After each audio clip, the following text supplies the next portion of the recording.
Contoh kita ambil dalam surat An-Nas ayat kedua yang biasa kita baca, Malikin Nas. Taib. Biasanya ketika kita membaca Malikin Nas pada lafaz atau huruf mim Maliki, mimnya kita baca dengan pendek, Maliki.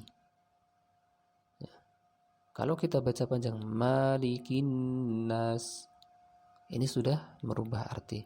Dan ini baru kesalahan ringan yang berkaitan dengan panjang pendek saja.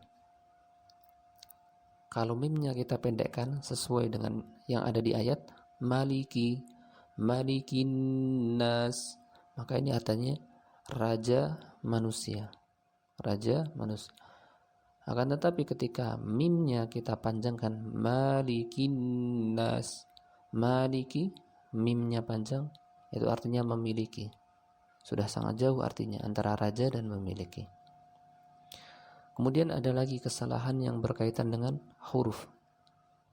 Contohnya pada lafaz atau potongan ayat, Wallahu ya'lamu wa antum la ta'lamun. Wallahu ya'lam wa antum la ta'lam. Wa antum la ta'lamun. Ya. Artinya itu Wallahu ya'lamu.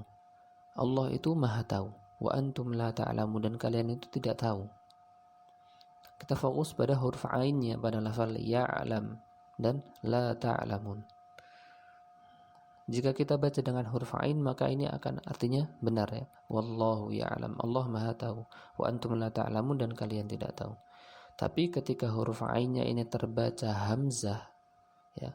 Wallahu ya'lam, ya'lam wa antum la ta'lamun. Ya, tidak dengan ain tapi malah dengan hamzah, maka ini akan merubah artinya sangat jauh. Karena ya'lam itu artinya sakit atau kesakitan. Ya, tidak mungkin Allah sakit atau kesakitan. Nah, ini salah satu contoh yang berkaitan dengan huruf. Ya. Salah pengucapan huruf, artinya akan beda jauh. Dan mungkin masih banyak kesalahan-kesalahan yang lainnya. Insya Allah bisa jadi di awal-awal nanti kita akan menaruh perhatian lebih pada bacaan surat Al-Fatihah kita. Ya. Sembari kita mempelajari materi di buku Aisar, ya, kita akan menaruh perhatian lebih pada bacaan surat Al-Fatihah. Karena apa? Karena Al-Fatihah ini merupakan rukun sholat, penentu sholat sah atau tidak. Ya, salah satu penentu sholat kita itu sah atau tidak.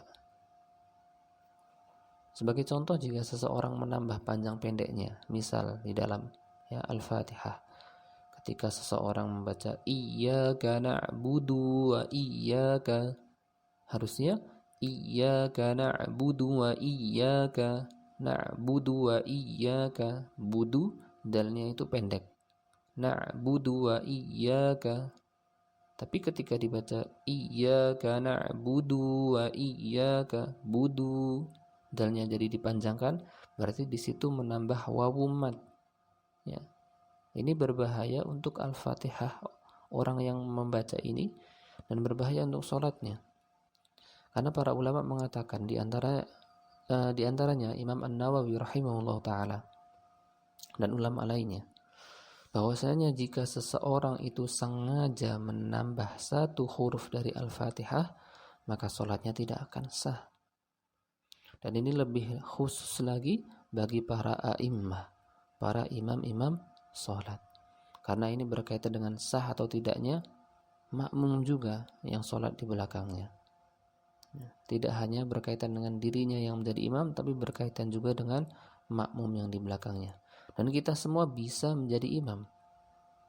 Contoh ringannya ketika kita ya, mau berangkat sholat berjamaah ke masjid, qadarullah wa ma syaa fa'al, hujan deras. Akhirnya mau tidak mau kita harus sholat di rumah dan mengimami istri dan anak-anak kita. Tentunya kita harus memperhatikan ini.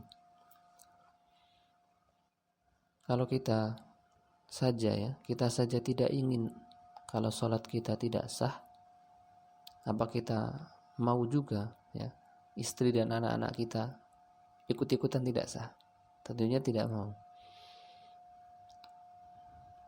Contoh lain ketika merubah huruf pada Al-Fatihah, yang sering juga ketika seseorang membaca alhamdu harusnya dengan huruf ha, akan tetapi terganti dengan ha. Alhamdulillahi,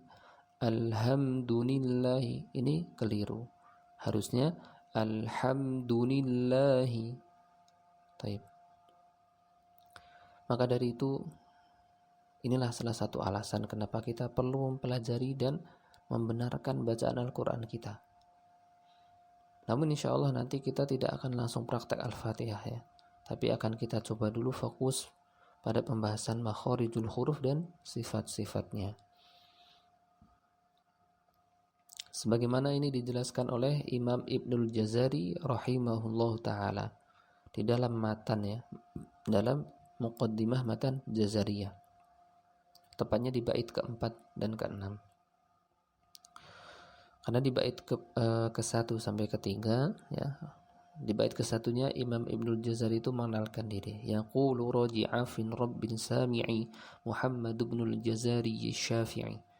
Berkatalah seorang yang senantiasa mengharapkan ampunan dari Allah, Rabb yang Maha mendengar, yakni Muhammad ibnul Jazari Syafi'i. Yakni nama lengkap beliau adalah Muhammad bin Ali bin Yusuf Al-Jazairi Asy-Syafi'i. Al-Jazairi nisbat ya, tempat kelahiran beliau, dan Asy-Syafi'i adalah nisbat mazhab yang beliau ikuti. Kemudian pada bait kedua dan ketiga berisi ya, beliau ini bersolawat kepada Nabi Muhammad SAW, untuk keluarga Nabi Muhammad yang beriman, para sahabatnya, dan kepada para pengajar Al-Quran serta orang-orang yang mencintai Al-Quran. Baru kemudian di bait keempat sampai bait keenam beliau menjelaskan tentang hal-hal yang harus diperhatikan seseorang yang ingin membaca Al-Quran dengan baik dan benar sesuai yang diriwayatkan dari Nabi SAW. Beliau berkata, wa ba'du inna hadhihi muqaddimah fi ma'ala qari'ihi ay ya'lamah. Dan setelahnya, sesungguhnya ini adalah muqaddimah yang harus diketahui oleh para pembaca Al-Quran. Idh wajibun alaihi muhattamu qabla syuru'i awalan ay ya'lamu. Dengan demikian wajiblah, dia mengatakan idh wajibun, dengan demikian wajiblah atas mereka ya, alaihi, atas mereka. Siapa? Yakni pembaca Al-Quran ya. Sebelum memulai membaca Al-Quran, pertama-tama hendaklah mereka untuk mengetahui apa? Ya, makharijul hurufi was sifati liyalfizu bi afsahil lughati. Ya. Hendaklah mereka ini mengetahui tempat-tempat keluarnya huruf hijaiyah, ya, makharijul huruf was sifati, dan sifat-sifat setiap huruf. Karena huruf ini tidak hanya mempunyai tempat keluar, tapi mereka juga mempunyai sifat. Yang terkadang jika sifat ini tidak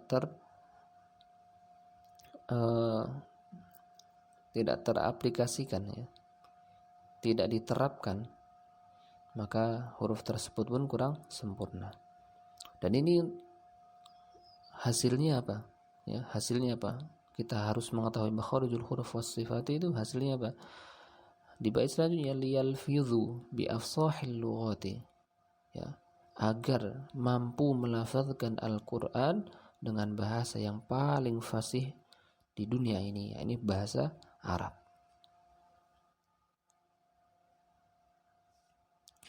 Baik, ikhwani fiddin azani Allah wa iyyakum. Kemudian insyaallah ya, sebagaimana yang telah diumumkan bahwa kita nanti akan mempelajari ya, tentang makharijul huruf dan sifat-sifatnya, kemudian pada ilmu-ilmu tajwid yang lainnya secara bertahap dengan buku Aisar. Nah, dan intinya ya, yang perlu untuk kita kembalikan, untuk kita ingat-ingat kembali adalah bagaimana kita meluruskan niat kita dalam belajar dan bersungguh-sungguh dalam meminta pertolongan kepada Allah. Juga bersungguh-sungguh dalam ikhtiar mempelajari suatu ilmu. Kita perlu untuk menggantungkan diri kita ya, kepada rasa butuhnya kita kepada ilmu Allah. Dan ini perlu dimunculkan sebelum kita memulai belajar. Karena banyak di antara kita, mungkin para thalabul ilmi ya zaman sekarang, banyak yang kurang memperhatikan hal ini. Ketika dia ingin memulai ya, mempelajari suatu bab atau suatu buku atau suatu materi, sekarang jarang ditemukan ya. Mereka ini berdoa dulu, minta tolong dulu kepada Allah semoga agar apa? Allah memudahkannya. Ya, walaupun dengan bahasa yang sederhana, ini perlu untuk kita amalkan dan kita perhatikan. Walaupun dengan ucapan, ya Allah mudahkan aku mempelajari bab ini, ya Allah mudahkan aku mempelajari buku ini. Ya, Allah Maha tahu, Allah Maha mengerti apa isi hati kita. Atau dengan doa-doa khusus yang pernah diucapkan Nabi atau diajarkan oleh Nabi Sallallahu Alaihi Wasallam. Contohnya, Rabbi zidni ilman nafi'an warzuqni fahman, Allahumma faqihni fid din wa 'allimni ta'wil, atau apa, Allahumma anfa'ni bima 'allamtani, ya, dan seterusnya. Rabbi shrah li sadri wa yassir li amri. Ini perlu untuk kita munculkan sebelum kita memulai mempelajari suatu buku atau suatu bab atau suatu materi. Baik, mungkin demikian yang bisa disampaikan. Semoga Allah Subhanahu wa Ta'ala memberikan kita keistiqomahan ya, untuk mempelajari Al-Quran ya, terutama pada halaqah ini, dari pertemuan pertama sampai nanti kita menyelesaikan bukunya. Semoga Allah berikan kita keistiqomahan dan ya, kemudahan dalam mempelajarinya. Dan kita juga berharap apa yang kita pelajari semata-mata tidak hanya lewat, tapi bermanfaat. Untuk siapa? Untuk diri kita ya khususnya, dan untuk orang-orang terdekat kita, istri atau anak-anak kita atau keluarga kita, dan keumumannya untuk seluruh kaum muslimin. Amin ya rabbal alamin. Barakallahu fikum.